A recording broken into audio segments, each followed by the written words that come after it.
Maintenant que le plugin fonctionne avec les permissions, nous allons compléter les pages. Nous allons commencer par la page de réglage. Le résultat visé est celui-ci. Nous souhaitons avoir un titre et une option avec une case à cocher pour activer ou pas le widget de notre plugin.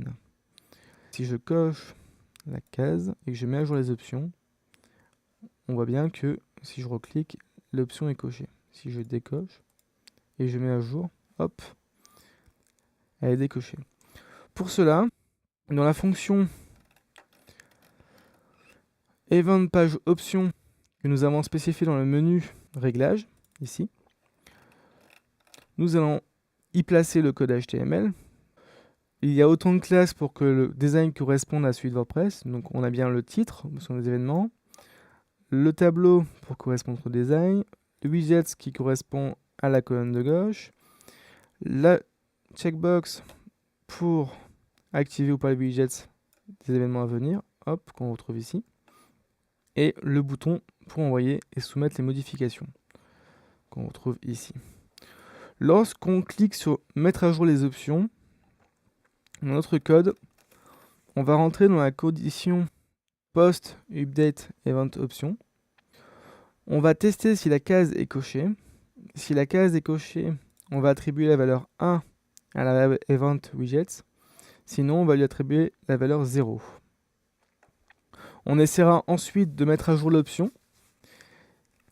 On rajoute un point d'interrogation pour tester si la mise à jour de l'option ne fonctionne pas. Cela veut simplement dire que l'option n'existe pas, donc il ne peut pas la mettre à jour. Donc on va l'ajouter avec la fonction add-option. Si elle existe, on exécute juste update option et ça fonctionnera.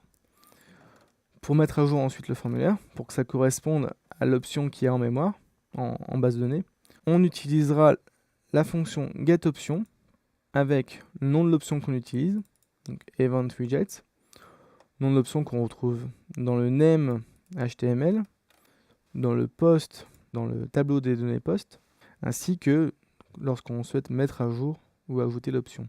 C'est toujours deux paramètres. Le premier paramètre, le nom de l'option.